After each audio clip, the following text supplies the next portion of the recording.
বাংলাদেশের ইতিহাসে আজ যা ঘটল তা এক কথায় নজিরবিহীন। সেনাবাহিনী, র্যাব, পুলিশ, প্রশাসন সবাই দাঁড়িয়েছিল একজন নারীর পাশে। একজন নারী যিনি ছিলেন বছরের পর বছর বন্দী, অবহেলিত, নির্যাতিত ও অপমানিত। কিন্তু আজ তাকে ঘিরে দেখা গেল সম্মানের পাহারা, ভালোবাসার ঢল। এমন প্রোটোকল, এমন সংবর্ধনা, এমন ভালোবাসা বাংলাদেশে আর কোন রাজনীতিবিদদের ভাগ্যে কি জুটেছে? হ্যাঁ, খালেদা জিয়াকে নিয়ে, যাকে একসময় তার নিজের ঘর থেকে জোর করে বের করে দেওয়া হয়েছিল। চোখের সামনে বুলডোজার চালিয়ে গুড়িয়ে দেওয়া হয়েছিল সেই ঘর। তার ঘরের সামনে মদের বোতল ছুঁড়ে অপমান করা হয়েছিল। এমন অপমান কোনো নারী, কোনো মা, কোনো প্রাক্তন প্রধানমন্ত্রীও কখনো সহ্য করতে পারেনি। মিথ্যা মামলা, বিচারহীন অমানবিক চিকিৎসাহীনতা, সবকিছুর মধ্য থেকে তিনি মাথা নত করেননি। তিনি হারেননি, তিনি অপেক্ষা করেছেন। আর আজ সে অপেক্ষার মূল্য মিলেছে জনতার ভালোবাসায়। আজ খালেদা জিয়ার পাশে দাঁড়িয়েছে জনগণ। আজ তার চলার পথে ছায়া হয়ে দাঁড়িয়েছে রাষ্ট্রীয় বাহিনী। আজ তার পাশে আছে তার দেশের মাটি, মানুষের মন। সম্মান কি বন্দুকের জোরে আদায় করা যায়? না। সম্মান কি টাকায় কেনা যায়? না। সম্মান আসে আত্মত্যাগ থেকে। আজ খালেদা জিয়া শুধু বিএনপির নেত্রী নন, তিনি বাংলাদেশের একজন সংগ্রামী নারীর প্রতীক, একজন মা, একজন যোদ্ধা, একজন ইতিহাস।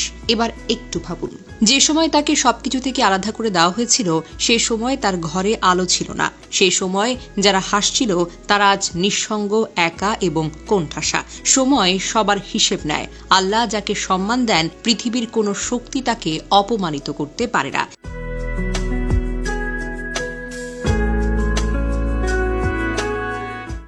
ইতিহাস থেকে জানা যায়, খালেদা জিয়া কখনোই রাজনীতিতে আসতে চাননি। একজন সাধারণ গৃহিণী হিসেবে স্বামী শহীদ প্রেসিডেন্ট জিয়াউর রহমান ও সন্তানদের নিয়েই জীবন কাটাতে চেয়েছিলেন। কিন্তু 1981 সালে জিয়ার মৃত্যুর পর জাতির সংকটময় মুহূর্তে বিএনপির হাল ধরতে গিয়ে তাকে প্রধানমন্ত্রী হতে হয়েছে এবং দলের নেতাকর্মীদের অনুরোধে তিনি রাজনীতিতে আসতে একরকম বাধ্যই হয়েছেন। সেই নারী পরে হয়েছেন দেশের 3 বারের প্রধানমন্ত্রী। দেশের ইতিহাসে সবচেয়ে প্রভাবশালী নারী রাজনীতিবিদদের মধ্যে একজন। মাত্র 46 বছর বয়সে তিনি প্রধানমন্ত্রী হন, যা বাংলাদেশের ইতিহাসে একজন নারীর জন্য একটি যুগান্তকারী ঘটনা।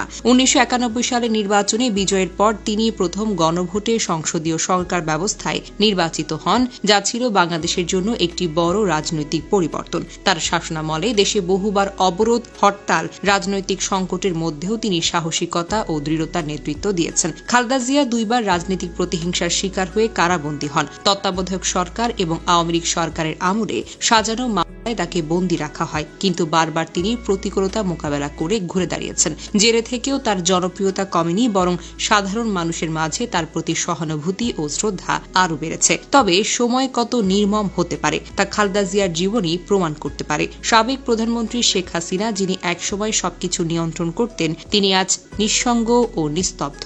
আর যিনি একসময় নিপীড়নের শিকার ছিলেন, তিনি আজ লাখো মানুষের ভালোবাসায় সিক্ত। ভাগ্য বড় অদ্ভুত জিনিস।